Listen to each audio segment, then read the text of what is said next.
What's going on, guys? It's Chef Raf here with another tutorial, and I'm gonna be showing you how to make a template in FL Studio.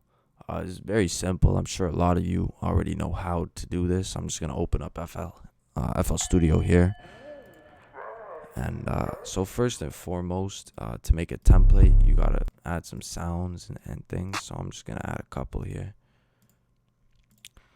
Nothing too crazy. So these are just the sounds that I'm going to use. You can add much more. There is no limit on what you can do. You can use any effects, anything to add into your template. But just for the sake of simplicity, this is all I'm going to do. Select the ones that you have here. You can just left click and drag down. Click this little drop down arrow and go to color selected. And then you can click gradient and click the first color here. Make it red. We'll go to the last color. We'll make it yellow. And this is how you can make it, a nice gradient transition between your sounds. If you have a lot of them, it just looks cool. There is no use to it. Okay, so now we have our sounds all selected, and we got them gradiented and colored. In order to actually bring them into this channel here into separate banks. So right now, so you see, they're all just playing in the master channel here. In order to change that, we gotta select them all once again by left clicking and dragging and going down to our mixer channel here. Right click on where you'd want it to begin. I normally leave 1 or 2 spaces in the beginning, just if I'm gonna add a melody or maybe some one shots or something, just so I don't have to add it all the way at the end. You don't have to do that. That's just what I do. And then go down to channel routing and click route selected channels from this track, not to this track. If you click route selected channels to this track, they're all going to play inside of there. So you got to do route selected channels starting from this track. And now you'll see we got them all split up. And they're going to be playing in different channels. And if you wanted to, you could even, add some effects here. And like whatever you want on your sounds. You can add any effects you want and stuff. And so once you have your template made and you think you're ready to go, you're going to want to save it into a certain folder here. And in order to find it, you got to go to your FL Studio file folder where you got your artwork data, like your FL Studio save area, and go into data and click templates. Make a new folder. I just called them my template, and this is where I save them.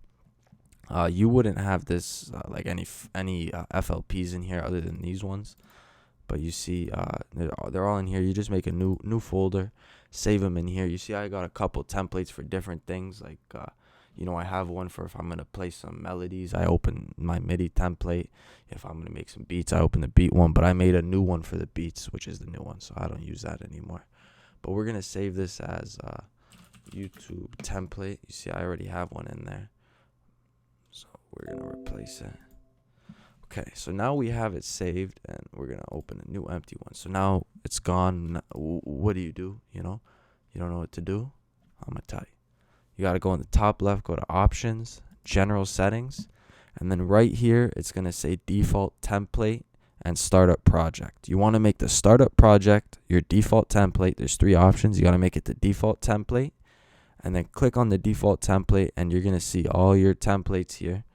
Click whatever you saved it as. I saved it as YouTube template. And now every time I'm gonna open FL, I'm gonna show you here. So now when I open up FL Studio, you're gonna see it's gonna load. I got my sound selected. Still have this EQ on here, fucking super fucked up. And now I could just get right into beat making when I open it. You probably shouldn't save it with a pattern, but I accidentally did. Yeah, that's pretty much how you make a template in FL Studio. Like, you can go crazy on this. You can add as much shit as you want. I'll show you, for example, like this is the one that I use. See, I got ozone and stuff already on everything, and like I got all my drums in here. See, I got a lot of drums that I use, and I don't you can create this like as much as you want. You see, I got 4 bars. If I'm making a 4-bar beat, I just use that one. You know, if I wanted to use the 8-bar, I'll use this one. I got this if I want to add like little sounds that play a lot. You know, I just added in there. I also like to add one of these. You don't have to, but I always use one anyways, so I just add it in. And my beat tag. That's pretty much all I add, cause that's what I feel. You know, I use every single beat. I'm gonna use this shit, and I just thought, I'll make a template, and I know some people don't even know what this is, so I'm just trying to share the sauce. I hope you guys enjoyed the video and you found this useful, and I wasn't just rambling on. But I hope you enjoy. Take care. I'll be back with another video soon. Enjoy.